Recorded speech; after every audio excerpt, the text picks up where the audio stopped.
A funeral was coordinated, the grave was dug, the body was buried. Then settlers arrived with shovels and forced a Palestinian family to carry their dead away from the cemetery. The IDF says it confiscated the tools. But the question hanging over the West Bank tonight is this: what kind of conflict follows people even into the grave?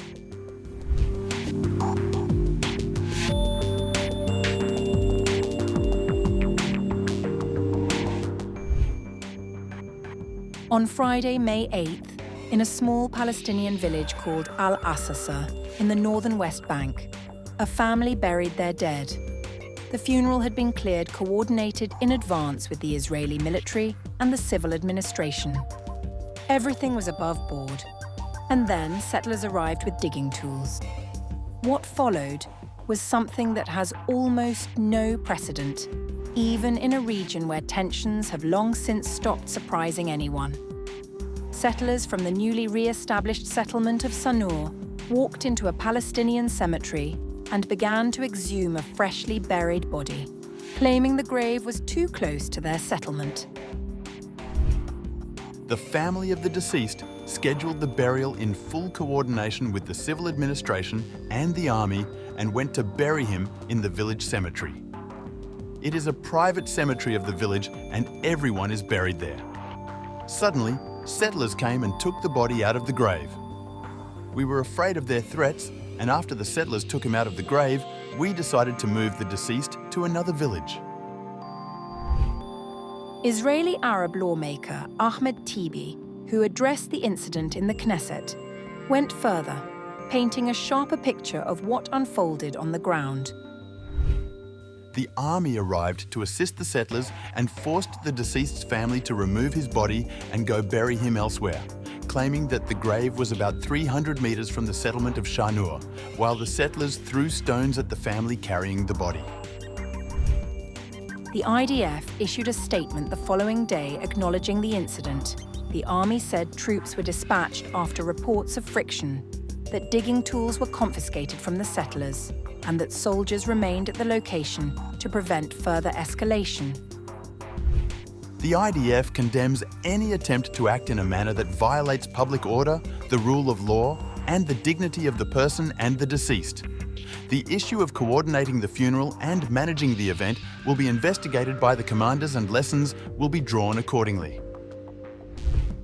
The condemnation is noted, but it is worth sitting with what the IDF's own account confirms: soldiers confiscated shovels and then watched as a grieving family was forced to carry their dead to a different village. That is what remaining at the location to prevent further friction looked like on Friday. And this did not happen in isolation.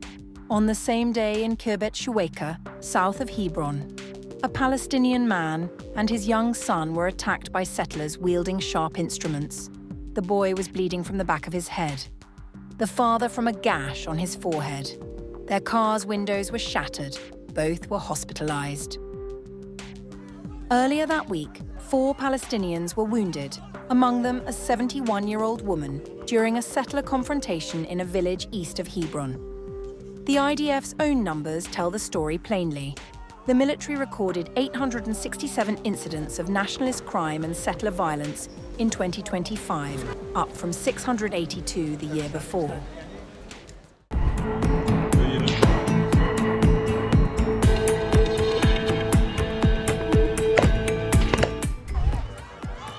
On the morning of April 21st, Awaz al-Nassan walked through the western gate of his school in Mughay, a quiet village in the hills northeast of Ramallah. He was 14 years old, in 9th grade, and by all accounts, a normal kid. His grandfather, Taleb al-Nassan, would later describe him simply. He was a respectful kid with good manners who just wanted to grow up and have a family of his own, a normal life. He never made it back inside. An Israeli reservist in partial military uniform had climbed a hillside overlooking the school and taken aim. A teacher at the school, Wahid Abu Naim saw the armed men approaching and immediately began pushing students indoors. He shouted to the boys still standing in the street, "Go inside, he will kill you." Moments later, Awaz was shot in the head and collapsed on the ground, bleeding heavily. Friends ran to him, carried him around the corner and rushed him to a clinic. He was dead before he reached a doctor. Minutes later, the same gunman killed Abu Naim's own brother, Jihad Abu Naim, 36 years old. His wife is heavily pregnant with their first child, a girl due this month. What happened in Mughay was not a spontaneous flare-up. The Israeli military later claimed the reservist opened fire after stones were thrown at his vehicle. But video footage and bloodstains on the road placed the shooter several hundred meters from the nearest road at the time he pulled the trigger. The military also said troops did not accompany the reservist and only arrived afterwards. Abu Naim had gone out to speak to the Israelis when he first spotted 2 settlers and 4 masked soldiers walking toward the school. He asked them, in both English and Arabic, why they had come. Only one responded. "Go back," the man said in Arabic and raised his gun. Abu Naim turned around and went back to get the children inside. That was when the shooting started. The human rights group B'Tselem said the attack fit a consistent pattern of violence. Israeli militias raiding Palestinian villages in order to provoke confrontation and elicit a response, which they then use as a pretext for lethal gunfire and terror attacks on residents attempting to defend their homes. Mughay is not alone. What is happening there is part of something far broader and far more deliberate. On the same day Awaz was killed, settlers used bulldozers to raze a British and European-funded school in Hamamat al-Maleh, a village 25 miles to the north in the Jordan Valley. 4 classrooms, school toilets, both playgrounds, flattened into a heap of twisted metal and crumpled plastic, scattered with ruined books. The French government, which contributed funding to the school, has since demanded compensation from Israel for the destruction. In the south, Hebron Hills, on April 13th, settlers stretched razor wire across the only road connecting Palestinian children from al-Khair village to their school. Students have been blocked from crossing ever since, when residents staged a sit-in protest at the fence demanding access.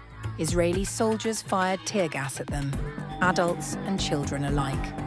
A resident, Tariq Hathaleen, put it plainly. This path is not just a road. It is the lifeline that connects our children to their education and to a sense of normal life. The purpose is clear to us: to pressure our community to leave our land, to intimidate us through our children. The scale of what's happening in Gaza makes the West Bank situation easy to overlook, but it shouldn't be. In Gaza, over 600,000 school-aged children are now approaching the end of a 3rd straight year without formal in-person education. According to the United Nations, Israeli attacks there have killed at least 792 teachers and more than 18,000 students, and damaged or destroyed 9 out of every 10 school buildings.